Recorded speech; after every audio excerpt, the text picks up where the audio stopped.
dia pulau sekali yang nanti semua masih diadakan yang nanti mencari semua Kristi tumbuh kita dalam ramas dia iombolantsika indray ny voasoratra ao amin'ny epistily voalohany ho an'ny Korintiana toko faharoambin'ny folo andininy voalohany hatramin'ny fahatelo no hanorenana izao toriteny zao.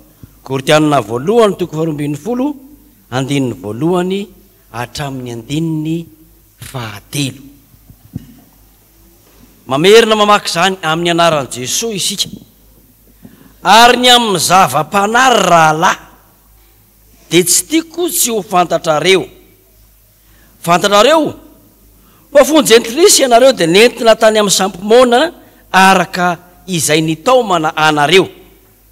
Koa mampahafantatra anareo aho fa tsy misy olona mpitenen'ny fanan'Andriamanitra ka manao hoe voaozina Jesosy, ary tsy misy mahay manaiky hoe Jesosy any tompo raha tsy amin'ny fanahy masina.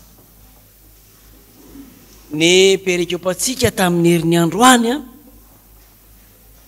dia miresaky indrindra tao amin'ny filazantsara ny fitarian'ny fanahy masina mahatonga ny fiangonana ho vavolombelona. Ny fitarian'ny fanahy masina mametraka ho ara-potoana ny fiainantsika ao amin'Andriamanitra. Jesosy mivantana no niteny tamin'iny fotoan'iny tamin'izany perikopy zany ny asan'ny fanahy masina. Fa anio indray dia fomba fijerin'ny apôstôly Paoly ato amin'ny epistily ho an'ny Korintiana no iresahantsika azy. Ity epistily ity ao amin'ny Baiboly izay vakintsika dia natao hoe epistily voalohany, fa ny tena marina dia izao epistily faharoa izy io. Ny epistily voalohany nampitoraina nakany Korinto dia very teny an-dalana tsy tonga tany. Ny epistily faharoa dia natao epistily voalohany ity, ary ilay faharoa ny fahatelo tia nambara dia izao tsy mitsahatra amin'ny teny amin'ny fiangonana ary tsy mitsahatra mampita ny afatr'Andriamanitra ho an'ny fiangonana ny apôstôly. Misy fampitahany eto amin'ireo andininy ireo. Ny andininy faharoa sy fahatelo ny tena misy an'ilay fampitahany. Ao amin'ny andininy faharoa dia ny hoe misy sampy-moana nitondrana ny olona fony jentilisa, sampy tsy manan-kevitra, tsy manan-teny, tsy manan-kolazaina ny amin'ny olona toy ny tsy misy ilana azy. Fa amin'ny andininy fahatelo indray dia misy ny asan'ny fanahy masina mampiteny ny olona mba hanaiky an Jesosy tompo. Fanahy an'Andriamanitra, fanahy masina samy voalaza daholo zany. Fanahy an'Andriamanitra mamaritra ny maha izy azy an'Andriamanitra, ary ny fanahy masina mamele toetra masina ao amin'Andriamanitra. Dia mampiteny ny fanahy ary misy ampitenen'ny fanahy, misy miteny dia misy miaina. Fa fanahy iza? Fanahy avy aiza? Fanahy inona no mampiteny an'iza? Dia miteny inona? Dia miteny ahoana? Dia miteny amin'iza? Dia miteny ho an'iza ilay fanahy? Mampiteny ny fanahy. Ny andininy fahatelo azavaina ihany aloha ilay hoe voaozona. Inona ny hevitra zany voaozona zany? Raha tamin'ny fotoana nanoratana ity epistily ity teo amin'ny tontolon'ny Palestina tamin'ny andron'ny Grika, ny hevitry ny hoe voaozona dia ilazana tsy misy na inona antenaina aminy, tsy mahavita na inona ary tototry ny faharatsiana. Zay ny hoe misy hoe ampitahana zany eo amin'ny Genesisy toko fahatelo andininy fahaefatra ambin'ny folo mikasika ny menarana. Rehefa namitaka ny Eva ny menarana dia lazaina fa voaozona ianao ny menarana zany. Anio ary ny zavatra hojerentsika voalohany raha mampiteny ny fanahy masina, raha mampiteny ny fanahy voalohany, irio ny hampitenen'ny fanahy masina, irio ny hampitenen'ny fanahy masina. rehefa misy miteny ohatr' zao ampiangonana dia misy ny mpiteny sy ny mpiaino fa eo anelanelany miteny sy ny miaino dia misy asan'ny Satana manimba zavatra. Raha vao tsy mifanandrify zany ny onjam-peo eo amin'ilay miteny sy miaino dia misy fahasibana. Raha mpitenen'ny fanahy le miteny nefa tsy ampeno'ny fanahy le miaino dia hovain'ny Satana ny teny ka teny manafotona, teny mavesatra, teny sarotra enona no any sisa tonga any am-piaino. Raha mampiteny ny fanahy irio ny ampitenen'ny fanahy masina, fa rehefa mampiteny ny fanahy dia ny tsara no ampiteneniny. Ny fanahy eto hoy ny soratra tsy hilaza mihitsy hoe voaozona Jesosy, ary ny fanahy eto dia hampanaiky an'izay miaino azy, izay manaiky ampiteneniny fa Jesosy no tompo. Ny tsara no ampitenen'ny fanahy. Fanaikam-pinoana no ilazan'ny mpandalina ity tapany faharoa ny andinin'ny fahatelo ity.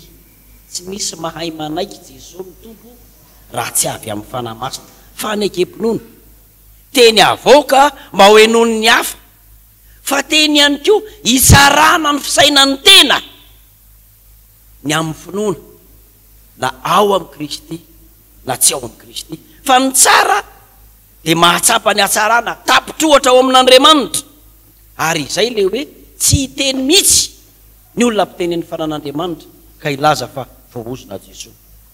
Ilay teny hoe Jesosy ny tompo dia fanaikam-pinoana, ary io Jesosy tompo io no ivo sy fototry ny fisainana, ny fiainana amin'ny maha-kristianina.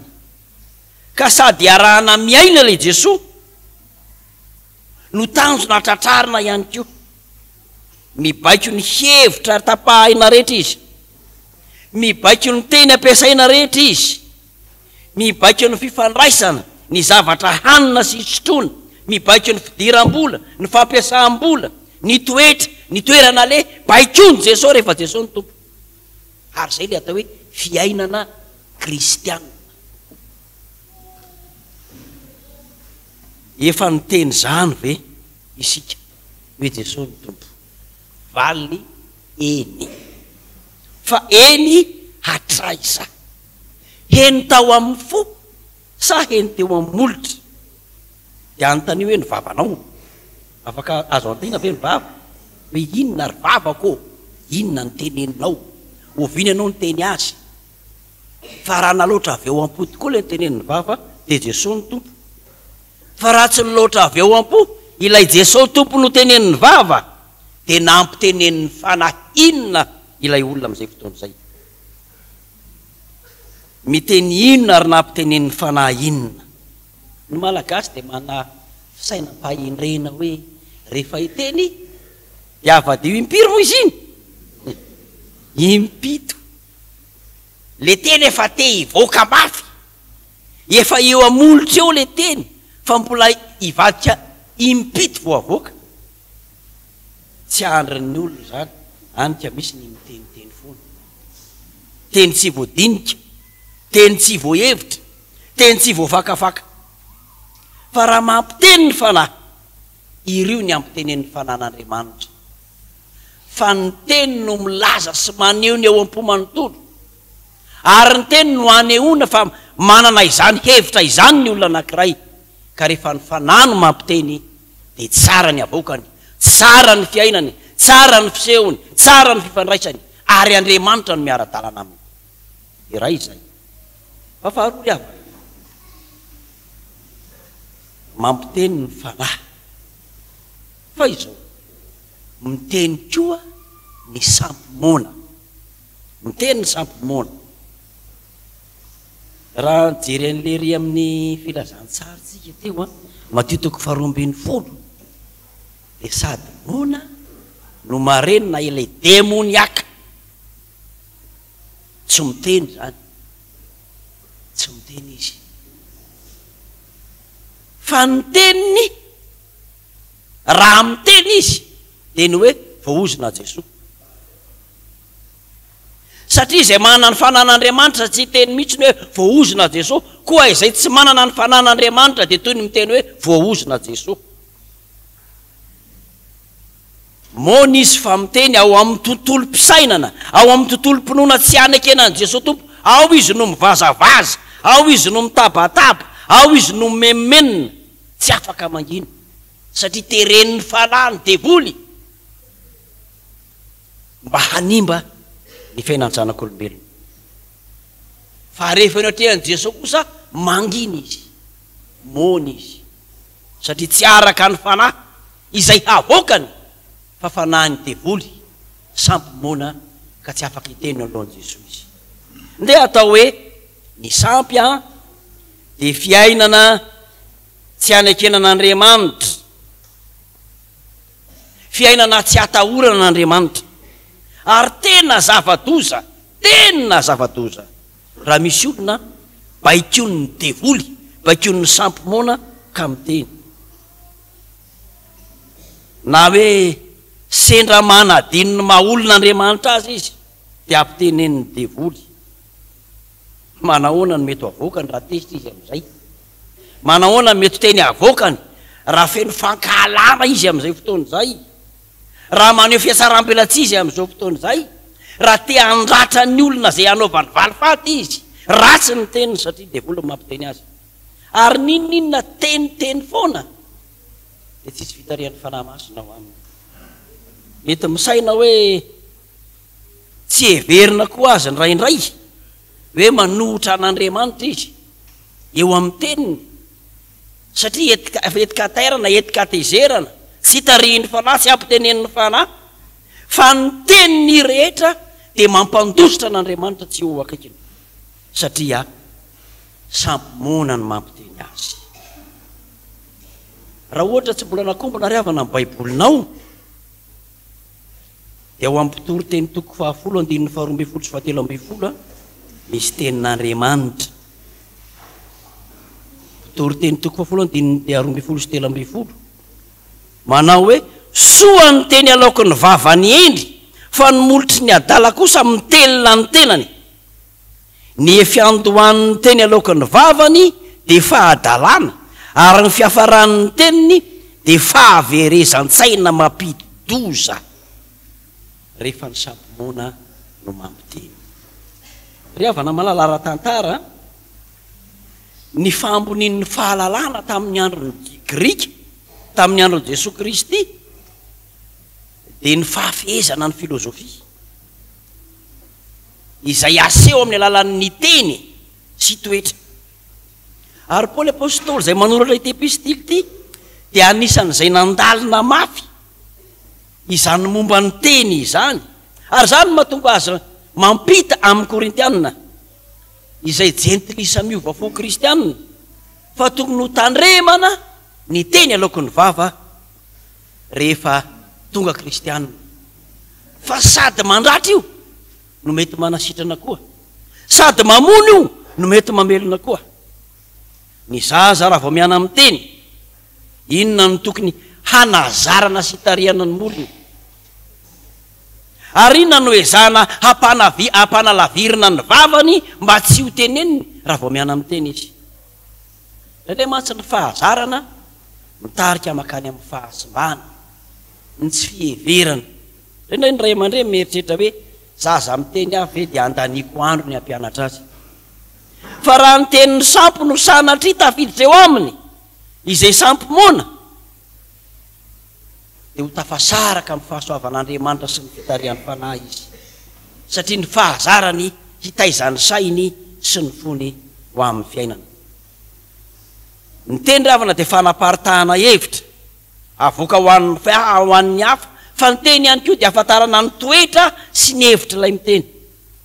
Ka na inona asa, na inona teny, na inona fihetsika, na inona hevitra, na inona atao, na inona fiainana, rehefa tsy ahafantarana an Jesosy dia teny avy any amin'ny sampy mona zay. Rehefa tsy azona mifandray sy mifikitra amin'ny Jesosy dia teny avy any amin'ny sampy mona zay. Rehefa tsy fikirana ka tsy tonga n'Andriamanitra mandray andraikitra eo amin'ny fiainan'ny teny, mampieritreritra fa bakeo ny sampy mona zay. satria miteny ao amin'ny fonony tsy mino ny sampomona mba hanotra ny fahasoavan'Andriamanitra.